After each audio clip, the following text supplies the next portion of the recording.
ఏంటి మేడం గారు చూస్తున్నారు? ఏం లేదు మనీ, మొన్న యూఎస్ నుంచి ఒక ఆర్డర్ వచ్చింది. అయితే ఆవిడ శాంపుల్స్ అడిగారు అనమాట. అంటే వాళ్ళకి జ్యువెలరీ బాక్స్ కావాలట. అమ్మాయిది బయట ఫంక్షన్ ఉంటుంది కదా, చీర ఫంక్షన్ ఏదో. అయితే నేను కొంచెం క్రియేటివ్గా ఒకటి బ్రాస్లోని, ఒకటి వుడ్లోని, ఒకటి తాంజావూర్లోని, ఇది బ్రాస్లోని ఇంకో షేప్లో చేయించాలి.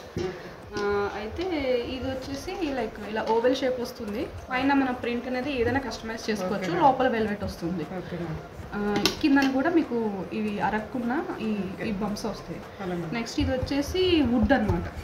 ఈ ప్రింట్ కూడా మనం ఏదైనా కస్టమైజ్ చేసుకోవచ్చు. నేను అందాక శాంపుల్ అని సరస్వతి బొమ్మ పెట్టాను. లోపల మళ్ళీ ఇలా వెల్వెట్ వస్తుంది. ఇది 6x6 సైజు. ఇది కూడా చాలా క్యూట్గా ఉంది, మనం చూసారు కదా. తర్వాత ఇది వచ్చేసి తాంజావూర్ హ్యాండ్ పెయింటెడ్. ఇది మొత్తం అంతా ఇది కూడా జ్యువెలరీ బాక్స్ ఇవ్వని. లోపల లైక్ చూడు, పెద్దవాళ్ళు పడుకునే ముందు బంగారం అంతా తీసేసి పెట్టేసి పడుకుంటారు కదా, అలాంటప్పుడు వాడుకోవడానికి ఇది బాగుంటుంది అన్నమాట. ఇది కూడా హ్యాండ్ పెయింటెడ్. ఇది బ్రాస్, ప్యూర్ బ్రాస్లోనే నీకు షేప్ మారుద్ది అంతే. అది శాంపుల్ కదా, అందుకని కొంచెం సింపుల్గా వేసేసారు. పెద్ద ఆర్డర్స్ అయితే నీకు మంచి వెల్వెట్ అది వేస్తారు. నచ్చిందా నీకు? నచ్చింది మేడం, బాగున్నాయి.